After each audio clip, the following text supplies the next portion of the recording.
Приветствую вас на канале Мементо Мори. Сегодняшний сюжет вновь посвящен школьным годам Тимура Бекмансурова, виновника трагедии в Пермском университете, где в сентябре 2021 года погибли 6 и пострадали более 40 человек. Ранее мы рассказывали о детстве Бекмансурова в Глазове, о его первых годах проживания в Перми и о занятиях в школьном театральном кружке, где ему всегда доставались главные роли. Если вы еще не видели спектакли с участием Тимура, то можете найти их в отдельном плейлисте на нашем канале. В этом видео мы покажем школьные фотографии Тимура, фрагменты из интервью его знакомых и дадим свои комментарии. Все ссылки на источники находятся в описании этого видео. В прошлом видео мы упомянули, что один из спектаклей с участием Тимура «Аэлита» удостоился приза на краевом конкурсе школьных театральных объединений «Моя игра». Творческий коллектив получил от жюри диплом за фантастическое осмысление реальности. Эти фотографии были сделаны в день конкурсного представления спектакля, где Тимур играл роль отставного солдата. Этим и объясняется его позирование с оружием в руках. Здесь наше внимание привлек жест Тимура. В то время как его одноклассники позируют с большим пальцем вверх, похожим на лайк, у Бекмансурова палец согнут. Это напоминает фирменный жест известного общественного деятеля Максима Марцинкевича, более известного как Тесак. Можно ли расценивать это как намек на определенные вкусы восьмиклассника Тимура? На эти и другие вопросы мы постараемся ответить в дальнейших видео, уделив более пристальное внимание интересам и взглядам, а также жизни Бекмансурова в интернете. Возвращаясь к спектаклю, в качестве награды ребята из 8 Б получили возможность побывать в закулисье Пермского театра. На экскурсию вместе с одноклассниками и классным руководителем сходил и Тимур. На этих фотографиях ему 15 лет. Говоря о том периоде, практически с уверенностью можно сказать, что Тимур не был изгоем, контактировал со всеми и имел свой круг друзей. Знакомые в целом характеризуют поведение Тимура как спокойное и неконфликтное, но также он старался отстоять свое мнение. Абсолютно все подчеркивают интерес Бекмансурова к оружию, военным конфликтам и истории. Он замкнутый человек. В лифте он постоянно, если зайдет, просто ни слова, ничего. Просто смотрит вниз и все. Нормальный человек был. Ничего такого, по нему не можно было сказать, что он какой-то там убийца. Он тихий был. Лично я его не знал, но мы много с ним пересекались в школьном туалете, когда он учился еще в 10-й школе. И на вид он был тихим. Я училась с ним, получается, в одной школе, он заканчивал 11 класс вот в этом году, я его на год младше. Он, на самом деле, был максимально тихим человеком, то есть ничего подозрительного не было. У него как бы были друзья, к нему ничего плохого не отзывались, он был прям вообще не примечательный ни в чем. А мальчики, которые на год меня младше, которые с ним вот прям хорошо общались, как бы более-менее, они как бы говорят, нормальный, тихий, спокойный парень, то есть есть о чем поговорить там. С виду он не подавал никакой агрессии даже, обычный человек. Да, видно было замкнутый, а так ничего подозрительного не замечал никогда. Я не ожидал от него как минимум. Эта фотография с Тимуром, снята в кругу одноклассников на 23 февраля, иллюстрирует вполне комфортную обстановку в самом классе. Обратим внимание на самого Тимура среди одноклассников. На лице легкая улыбка, плечи расправлены, но при этом некая стеснительность присутствует. Это мы можем наблюдать по тому, как он пытается себя поддержать, положив руки в карманы. Мама Тимура признает, что сын хоть и любил животных, но человеколюбием не отличался и был избирателен в общении. Никаких конфликтных ситуаций не было, абсолютно все было спокойно и нормально. Несмотря на то, что Тимур старался не конфликтовать, все же была пара моментов, о которых упомянули его знакомые. Это ссора с учительницей, поставившей ему незаслуженную тройку по химии, в которой он, по всей видимости, неплохо разбирался, и конфликт с ребятами с параллельного класса, которые ставили оскорбительную надпись на доске в его классе. Тимур отправился на разборки и один полез в драку, которая закончилась не в его пользу. В обоих случаях, по воспоминаниям очевидцев, Бекмансуров грозил вернуться с оружием, чтобы отомстить, однако его слова воспринимались окружающими как шутка. Ему поставила учительница 3, и он ей говорит, что я когда-нибудь вернусь, с оружием убью всех. Все приняли это как в шутку или в то, что он просто психанул. Говорил, что купит оружие, перестреляет. Вот, то есть дословно. Но опять же воспринимал все это как шутку, не всерьез. У него были повадки такие, то, что он хотел убивать. Он пару раз это говорил. У него точно знаю, что была ситуация с учительницей, ему по предмету поставили ниже оценку, чем должны были, и он вышел из кабинета и сказал то, что вот он ее хочет убить. Вот у него еще с двумя ребятами был конфликт, и он тоже после драки, он хотел, он ему сказал прям то, что он их убьет. Там на доске было написано то ли про него, то ли про его класс. Пошел с ними разбираться, и завязался у них конфликт, который впоследствии перешел в драку. Их разняли, но Тимура уже на тот момент избили, и он также угрожал им, то, что найдет их и пристрелит. В остальном можно уверенно сказать, что Тимур не был жертвой буллинга или травли в школе. Одна из его одноклассниц неоднократно категорически отвергала эту версию, мелькавшую в прессе. Одноклассники и бывшая девушка упоминали, что однажды Тимуру выделили целый урок истории, на котором он рассказывал о Чеченской войне. Он очень разбирался в истории, то есть даже в школе ему учительница выделила целый урок на рассказ о Чеченской войне. Он знал по ней все. Тимур демонстрировал глубокие познания в теме и хорошие навыки обращения с оружием, которые он, очевидно, приобрел с ранних лет. Нам известно, что многие в его семье увлекались охотой, а отец посвятил себя службе в полиции и в вооруженных силах. С середины 10 класса откладывал деньги на огнестрельное оружие. По словам одноклассника, у Бикмансурова дома было 2 холощенных пистолета. Учили о нем, некоторые давались хорошо, некоторые хорошо. Хорошо знал историю, ОБЖ, постоянно всем говорил, что как он хорошо разбирается в оружии. Занимался стрельбой, любил стрелять, все время интересовался об этом, историю учил, читал ее. Он был в этой тематике, и адекватный. Мы с ним все время здоровались, разговаривали, все время нормально, общались с ним. Но все время о таком разговаривал.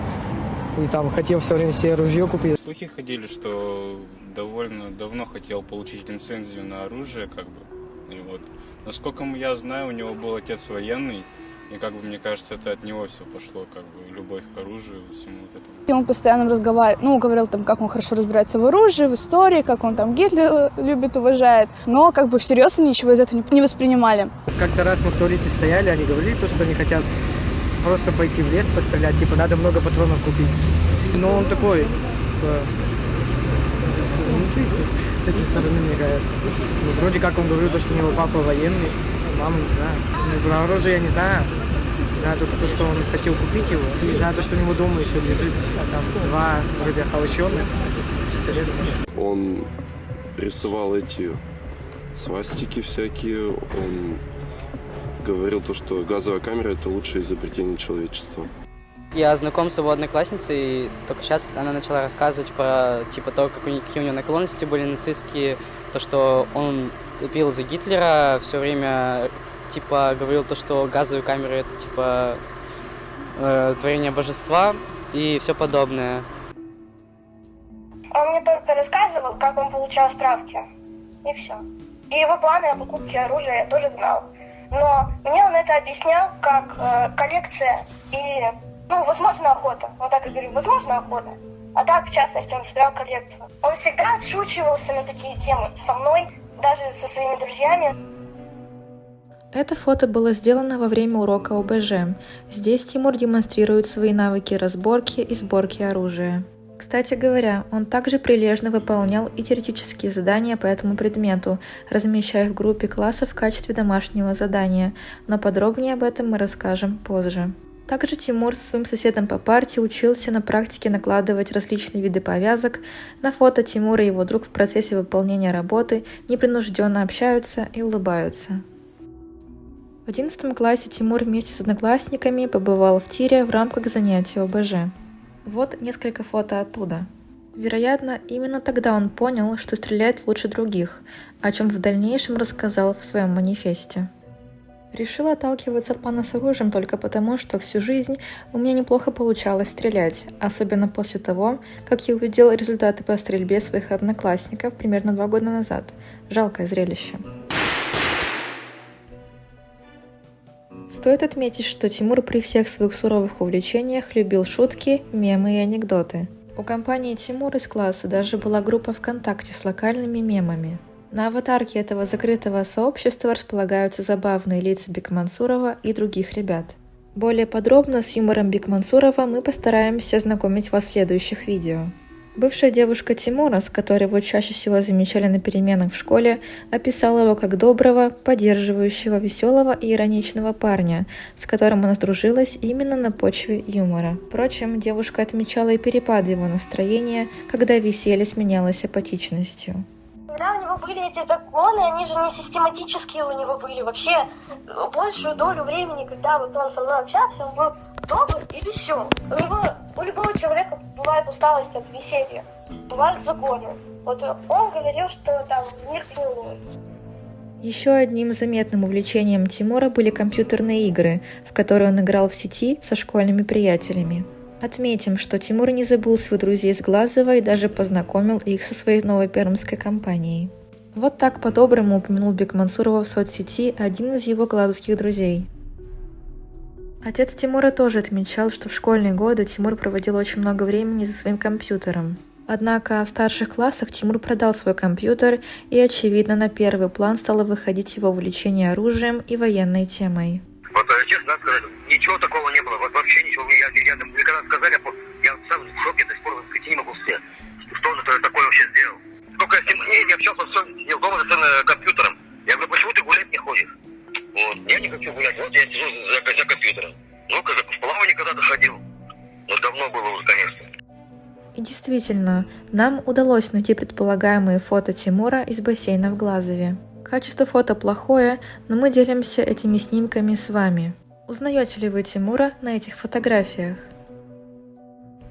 Несмотря на то, что Тимур чаще всего отдавал предпочтение компьютерным играм, он также играл в футбол с ребятами и даже, возможно, засветился на фото со школьного турнира по футболу. О том, что Тимур иногда играл в футбол, упомянула его школьный знакомый.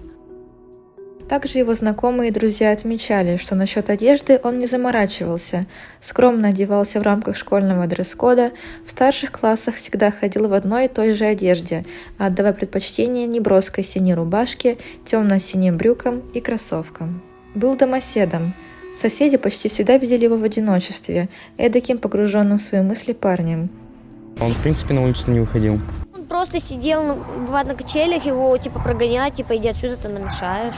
Думаю, что сумасшедший, всякое такое, что сумасшедший. На самом деле он приличный. Он не общается ни с кем, так, только сам с собой. Он ходил постоянно один, то есть входил всегда в одной и той же одежде, то есть что даже в школу, что не в школу, всегда в одном. Эти два снимка были сделаны 23 февраля в 11 классе. Тимура, как и остальных ребят, девочки поздравляли с праздником мужества. Напомним, что к этому моменту Тимур уже вынашивал свой план нападения на учебное заведение и готовился к приобретению оружия. К марту 2021 года я собрал достаточную сумму для покупки оружия. После исполнения 18 лет начал процедуру получения лицензии.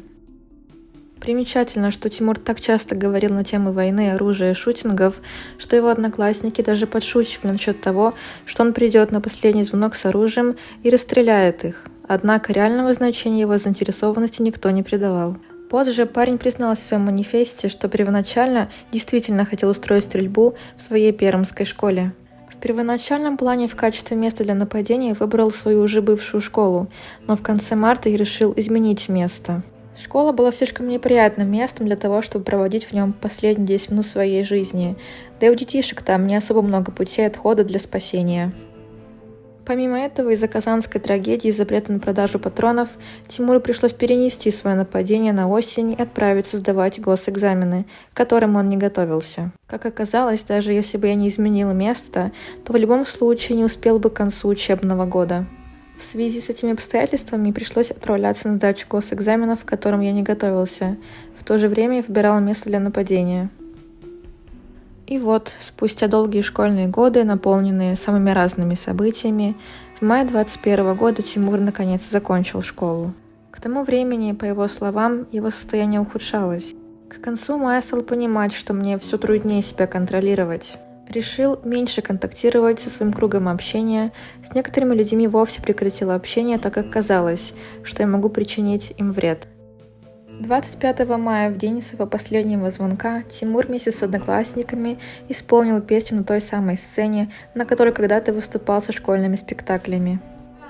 Наши родители!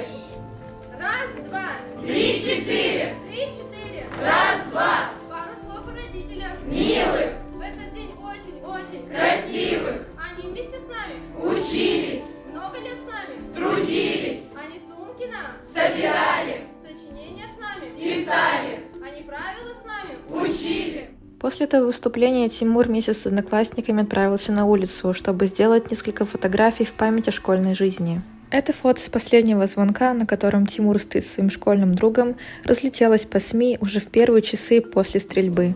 А здесь он находится в окружении всего класса. Тимур стоит в центре, рядом со своей классной руководительницей, прямо как на последнем звонке в начальной школе. Выпускного у класса, в котором учился Тимур, не было. В 2020 году их класс был переформирован, и, как потом рассказывали сами ребята, из онлайн-обучения в связи с пандемией за последние 2 года они не успели сдружиться и не видели смысла в организации выпускного. Что вы думаете о жизни Тимура Бекмансурова в старших классах? Поделитесь мнениями в комментариях. А также подписывайтесь и нажимайте на колокольчик. Совсем скоро вас ждут материалы о коротком периоде учебы Тимура в университете, а также эксклюзивный сюжет о жизни в интернете, группах, в которых он состоял, его комментариях и постах, которые он лайкал, а также о многом другом. С вами был канал Memento Mori. До скорой встречи!